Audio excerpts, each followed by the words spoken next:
2003, we're in Brazil. The idea that you were gonna fight Royler Gracie seemed so crazy to me. Just knowing what I know about the Gracies, knowing what a legendary family they are, to see you, my best friend, standing there with Royler Gracie and you guys are about to grapple. I'm like, and we're in Brazil. I'm like, dude, this is a fucking trip. And Eddie wound up catching him in a triangle. Pull the head, pull the head. Oh my God, oh my God. It was just madness. Like, oh shit, what? We couldn't even believe it. We tapped one of the greatest guys of all time. He's a legend. I can't believe I won. I can't believe I won. It was a whole new world opened up. So all of a sudden it was like, whoa, this is weird.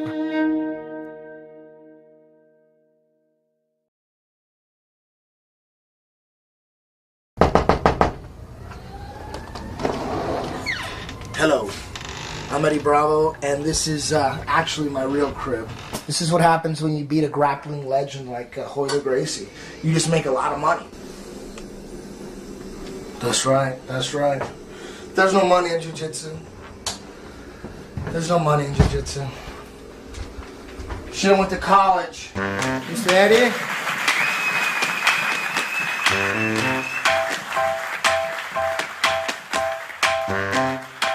And without no further ado, boom, hit the music.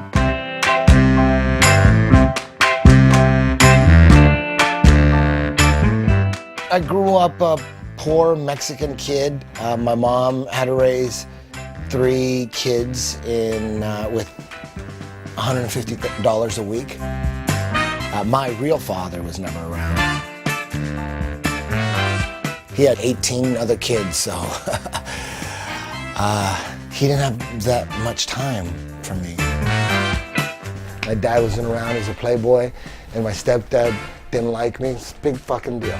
I don't feel sorry for myself. But it did shape me, because as a kid, you don't know. As a kid, you're just like, fuck, nobody loves me and shit. I got obsessed with Kiss, early Motley Crue, early Iron Maiden. Started playing in bands. I wrote songs and everything. Got ready for a concert. Nobody showed up, and we broke up. Then I got really into speed metal, started playing drums in speed metal bands, me and Matt. That was our dream, to conquer the world with our speed metal band. By the time I hit 18, 19, I was burnt out on the speed metal, started secretly getting into The Cure and Depeche Mode, and you couldn't really admit it, because when you're a metalhead thrasher, you can't admit that you like The Cure. I heard Anthrax and Public Enemy get together, and they did Bring the Noise, and that was speed metal and rap. And I thought, man, there needs to be a band doing this stuff. I thought, okay, I'm gonna move to Hollywood, I'm gonna sell my drums, I'm gonna play guitar, and put together a band like that Anthrax Public Enemy collaboration, that little one-off. But more though, add synthesizer, electronica, synthetic drums, not just natural drums, just everything, but that was the spark. We moved to Hollywood, made the big move, so sure this was gonna make it. The band was called Blackened Kill Symphony, very Nine Inch Nails influence. Now we're 91, 92, and that was it. We were gonna make it. And I wanted to look good on stage, you know, in those arenas. So I joined a gym. I remember seeing Yngwie Malmsteen, a Swedish guitar god, rock star, seeing him on stage, and he got really fat. I'm like, oh no, we gotta stay in shape. So initially I joined a gym. Last 10 minutes, real quick I realized I am not lifting weights. I thought, okay, it's time to do some Kung Fu and time to, you know, because I was a big Bruce Lee fan, big, massive Bruce Lee fanatic. I started doing karate to stay in shape, and that was kind of cool. And then I saw UFC 2. My buddy James, my music partner, the guy I went out to Hollywood with, comes up to me and goes, man, dude at Guitar Center said that UFC Ultimate Challenge thing was real, man. I go, it was real? It looked really? He goes, yeah, he said some some Iranian choked everybody out. You're just grabbing them by the throat with 2 fingers and just choking right at the trachea. I'm like, what? No way. I go, what about karate dudes? Because I was doing karate. He goes, he beat every style. He beat every style. Fuck. Shit. I was so pissed. And of course, he was talking about Royce Gracie, the Brazilian. I hated Royce Gracie, just beating karate guys and kung fu guys. Like, who is this guy? I was sold by that point. I'm like, okay, fuck karate. I gotta go find some of this jiu-jitsu shit. I remember seeing a jiu-jitsu school in the Valley here in LA. So I show up to the school, I'm ready to sign up. Dude gives me the paperwork. His name was Chadwick Min. She was the head instructor that gives me the paperwork. I sit down, and he goes, you came at a perfect time, class is about to start. They all come out, there's all these people. They have black gis, though. I thought that was kind of odd. Like, Royce had white gi. Maybe this is a different kind of jiu-jitsu. I'm watching the class, and they're not doing any groundwork. They're like doing like kung fu stuff. And I asked the head instructor when he passed by, I said, hey, how come you guys aren't doing any ground stuff? Isn't this jiu-jitsu? He goes, oh, you're talking about that Gracie jiu-jitsu. Their cousins, the Machados, are here in the Valley, if you want their number. And I didn't want to offend them. I'm like, oh, no, I like what you guys are doing. I like this. But in my mind, I was thinking, Machado,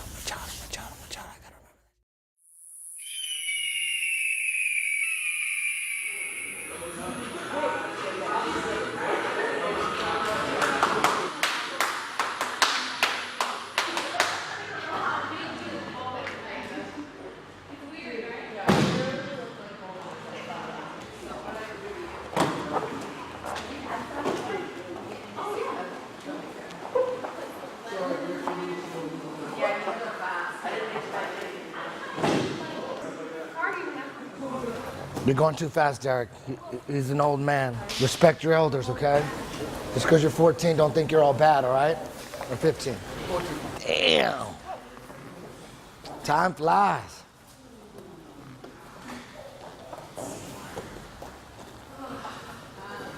And then master the roll. Feet up and then master the roll. Come on. Today we're gonna do 3 drills, all based on building posture. That's it. Just posture. So, Ray, the first one, the guy on top, I don't want you to sit back for ankle locks. I don't want you to do anything, no submissions, no nothing. All I want you to do is stand up and totally disengage. Stand up and disengage. Ready? Posture, total posture. Sit, posture, leaning back. Man, I was like, who's that fine girl just to watch?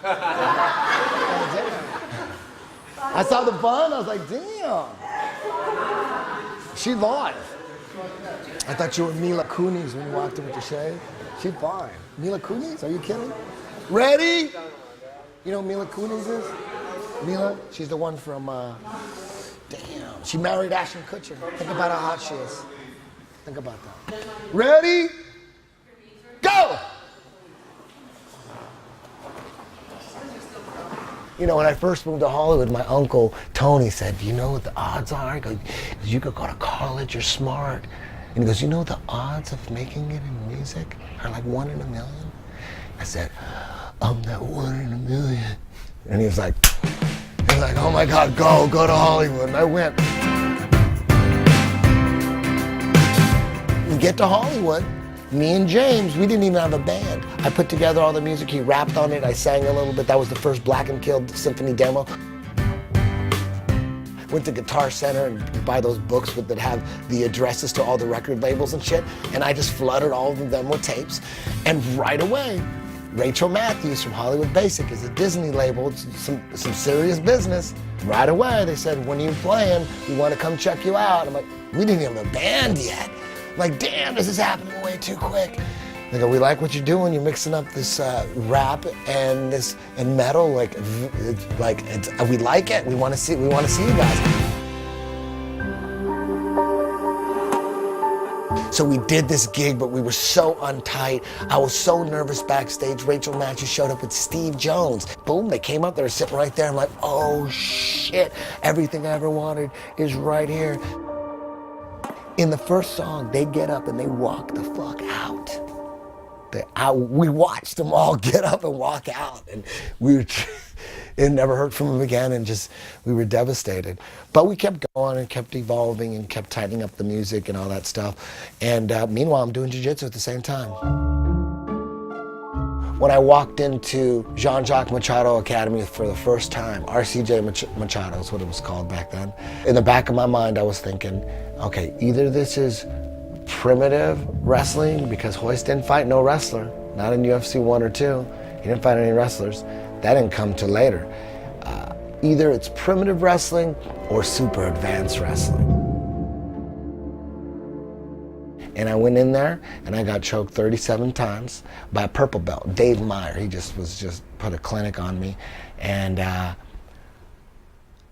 most people run when that happens to them.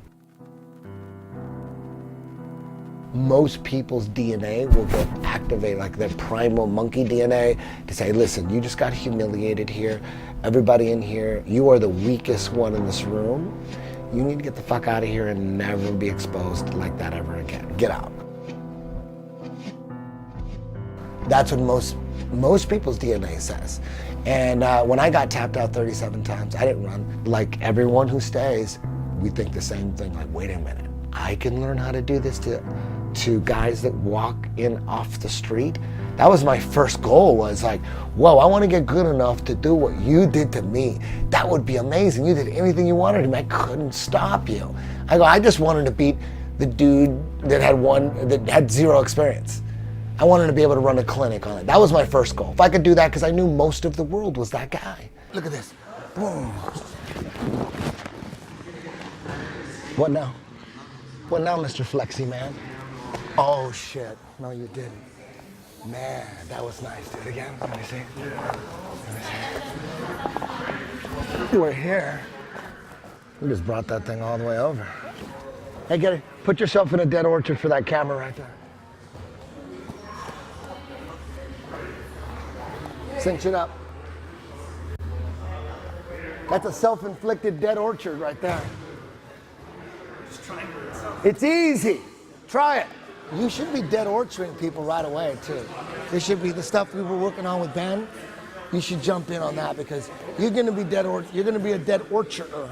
You know, only a few people can be dead orchard players. You got to be a long-legged, super flexible guy. You got to have long legs. I can't dead orchard people. Every now and then, if I'm rolling with a tiny person, I could dead orchard, but I'm not a dead orchard player. You are, man. You are. I ended up tracking down the Jean-Jacques Machado Academy and just got obsessed and fell in love with it. But real quick, I realized that when we're in the gym and we're practicing jiu-jitsu, the people on the bottom and the people on top, but for sure the people on the bottom, are grabbing the collar and they're grabbing the sleeve and working off collar and sleeve control. Like, that's their fighting stance. And I thought, how is that going to work in the UFC? How's this going to translate if their opponents don't have collars and sleeves? Like, really quick, I thought, and they could punch and elbow. That's a lot of stuff that's different. And really quick, you started seeing Royce caught everybody off guard. Nobody was working on the ground, and he just wrecked everybody. But when your opponent starts really learning what you're doing and addressing the situation and getting to grappling himself, then those grabbing the collar and grabbing the sleeve habits, that they're gonna matter, and they do matter. And that's why even today, all this time, even today, you don't see any Brazilian Jiu-Jitsu black belts with amazing guards, amazing bottom games. You just don't see it. You see bread and butter, basic, maybe hard to pass, good guard recovery, but no one is really attacking with any kind of system or anything. And that's because most Brazilian Jiu-Jitsu black belts, they believe that if they train in the gi, somehow it's just gonna work out in MMA. It's just gonna work out, and it'll work out. The gi's gonna make that shit better. And I don't believe that. Oh! Damn, Doug should be throwing some head kicks. She just falls right to her back. It's good when you have a guard like Ben Saunders, but she's got a lockdown. Dogfight. Oh, look at that. She's gonna pass. She should be passing more. Oh no, Ben's here. We gotta go. Oh, Ben's Oh, you know what? here. We'll start when Ben's ready to go. Ben's. We'll start with Ben's ready to go. 5 minutes.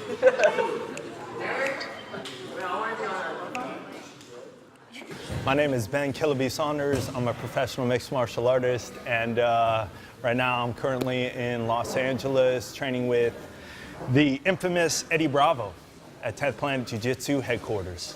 She tapped! She choked her. She tapped. Jesus Christ, that was a brutal beatdown. Thank you, dude. We gotta train now. Jokingly, I do say the infamous Eddie Bravo because, in my opinion, man, he's been basically in the game since the beginning. You know, he had some times where, you know, he was on the foreground and actually commentating or giving his scorecards in certain UFCs. But above all, his evolution of the jiu-jitsu side of the game, understanding that for MMA or street fight self-defense situation, not taking hits is a big part of it. And on top of not taking hits, how to set up your submissions from the clinch game. I believe his system that he created is absolutely brilliant. It's a game changer in my opinion, and it really does make me feel like you know, I'm a part of evolution. Beautiful. That's it.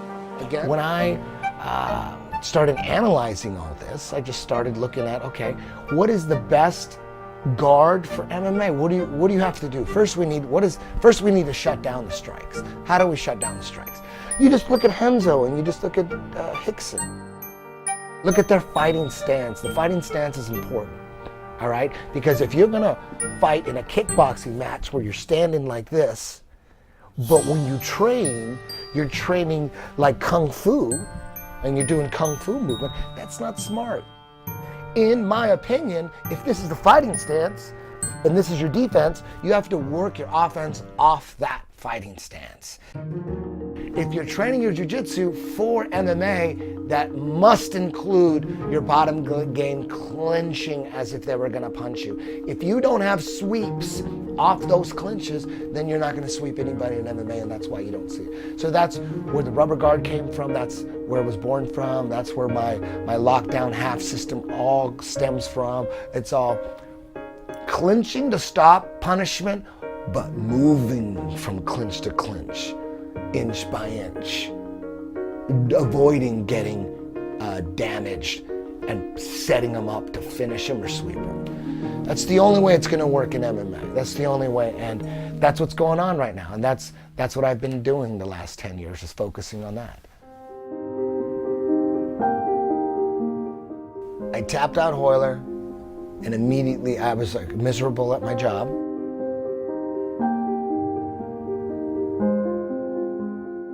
I'm 33, like fuck. I should have sold 10 million records by now. Felt like a total failure to my family and my friends back home. Like, how's that Hollywood music thing going?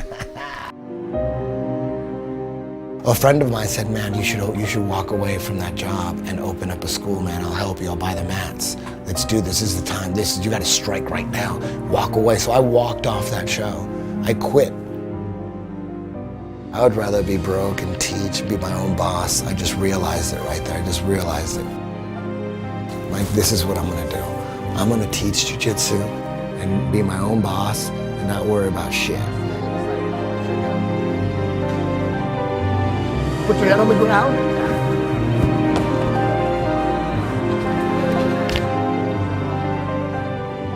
While all the jiu-jitsu was going on, Royler 2003, that blows up. 10th Planet was born, and then little by little I'm adding schools and growing the association to now about 60 schools or something like that. The music never stopped. I've been producing music the whole time. The difference now is People know me through jiu-jitsu. They know me as the sports dude. I appreciate everything that my jiu-jitsu has got me off the grid, making all my money off jiu-jitsu and teaching, and you know, I'm my own boss. I love that. I love that.